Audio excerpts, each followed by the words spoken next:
Hey, I'm McDonald, your real estate agent with Real Property Associates, and this is my Seattle real estate market update for the month of August 2019. In this video, I'm going to share a story. I'm going to share the stats for the Seattle real estate market last month, and we're going to talk a little bit about the application for you coming up. All right, so we're going to start off this update with a story. We're going to talk about some people that I met actually on my YouTube channel. So Ashwin and Aisha, congratulations guys. They just closed on their first home purchase in South Lake Union. They bought a condo a few weeks ago and they contacted me off my YouTube channel. They probably reached out, I don't know, 4 or 5 months ago now. And they just wanted to get some direction. So we met up for lunch. We talked a little bit about their situation, the home buying process, got them connected with a great mortgage lender. And then in the ensuing months, we went from kind of thinking about buying a place to actually getting under contract. So if you're watching this video and maybe you've been watching these for a while, or maybe you're new to my YouTube channel and you're thinking, yeah, I think I want to buy a house in the next few months, please don't hesitate to reach out. I'd love to bring value to your situation and help you buy a place as well. Now let's transition to the stats. Now the Seattle real estate market, if you've been watching these videos recently, has been in transition. Last year in the springtime, we peaked out at the highest prices we've ever had, and then we had a fairly epic correction in the market. And if you haven't watched these videos in the past, go take a look at some of the older ones and you can kind of follow the story along. This month, home prices are down about 5%. We're down a little bit over 5% from the same time last year.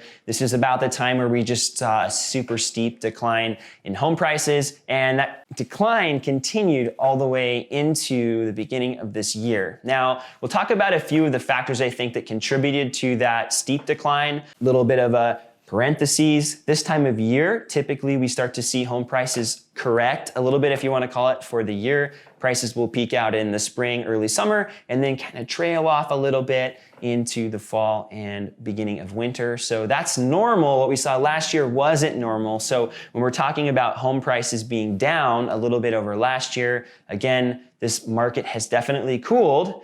It also, I think, is maybe stabilizing a little bit. I'm gonna say that on camera with a little bit of a face, right? So home prices last month, median sales price $741. I already said that we were down about 5.6% actually over the year, last year. Our high this year, $775 in May, so we're down a little bit as well from our median sales price high this year. What we saw though in Shoreline, Linwood, and Edmonds, some of the suburbs just north of Seattle, is we're actually up on home prices year over year. A little interesting fact for you. Now, this last month, we saw 10% fewer listings than we did the same time last year. So last year, we started to see a flood of inventory into the market, and there was also a little bit of a stall, and we'll talk about that stall here in a little bit.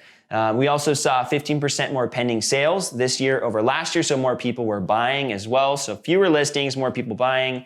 That means we don't have as much supply building up. 2.3% more closed sales. So we also had more sales this last June than we did the year before. What we did see though is we have 25% more homes on the market. Earlier in the year, we were seeing numbers like 100% more homes on the market. So we're starting to be similar to where we were at last year, at least more similar to where we were at. And this gets us to about 2.2 months of supply of housing on the market. A little bit up from last year, but more consistent with where we've been just over the last year. Supply definitely increased. What that does is it causes buyers to have more options, and it takes away that multiple offer situation. Now, if you're buying a house in Seattle, depending on the neighborhood or your price point or the specific house, we still might come across multiple offer situations, but they are definitely a lot less common than they were in 2017, the beginning of 2018. Now, that doesn't mean that the market isn't competitive anymore. We're still seeing housing prices, the median and the average, right around that 100% mark. So right around the asking price. Just over, if you're looking at the median number, the average is 100% of the asking price. So we're not seeing a lot of deals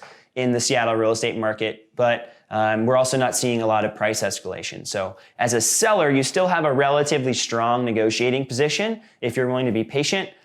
Buyers, you don't have a lot of leverage. There are opportunities, right, that sit on the market for a little bit. The average days on market's around 22. So if you're getting a house above the average days on market, there might be opportunities to negotiate the price down.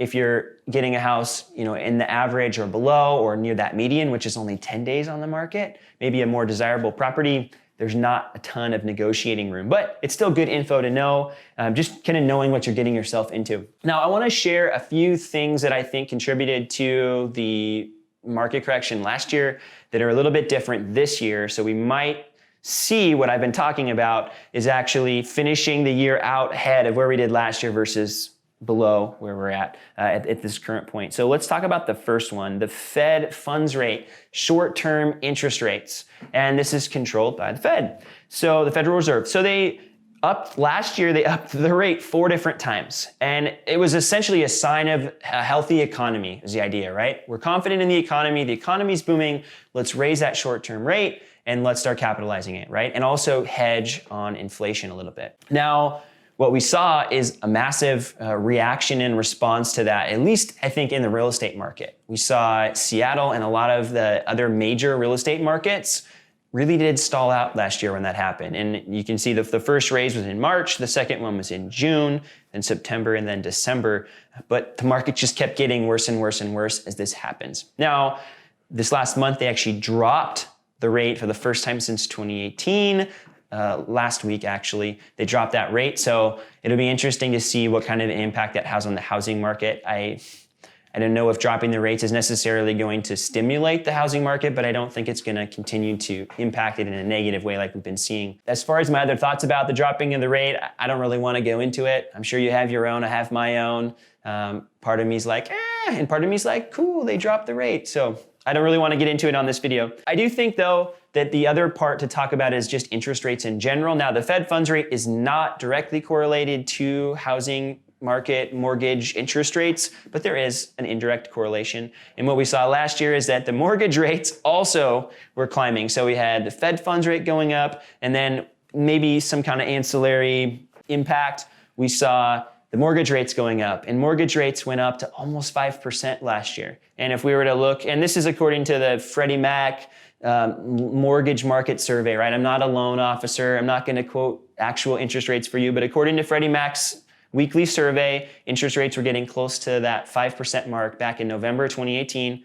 But the same time last year in August, we had rates around 4.6%, right, on average. This year, the average rate was around 3.75% with a few points added in there, or a few percentage points of buy down. So it's just really fascinating to see the rates at the lower mark this year. So we've got a few different things. And I think the biggest one is just those mortgage rates. And that affects affordability. So in Seattle, where we were already starting to reach peak prices, we were also seeing rates go up. And so now affordability is affected, and it was already dramatically affected. And so what we really saw was a response to the market. Well, okay, housing prices are already getting super borderline unaffordable for at least a lot of people. And then we saw interest rates go up. So now the bar even got raised more.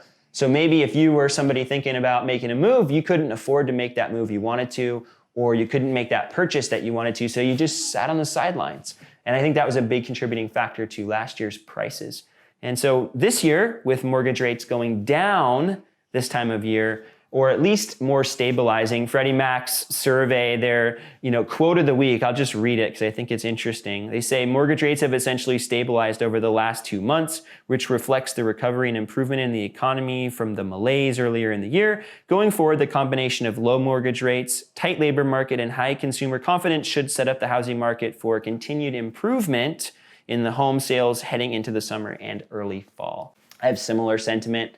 I don't know if we're going to see a takeoff in the Seattle real estate market as a result, but I do think, like I've been saying, that we're not going to see the steep drop off the rest of the year, and then we will see prices up higher than they were at the same time last year going into the fall and winter. So stay tuned for the next market update. Now, a couple quick applications. The first one is if you're a homeowner and you're planning to live in your house for the next few years or for a while, you might want to consider a refinance. If you bought your house last year around the same time last year, or even into that fall, winter, as we were talking about, those rates were climbing up, it might actually behoove you to get a refinance and just get out of that old loan, and you could even get a better rate. Again, if you've had your house for a really long time and you still haven't refinanced when rates were lower the past few years, this could be your chance. So if you're thinking about a refinance or think it might be something that you should consider, feel free to reach out. I know a couple great loan officers and I'm happy to connect them to you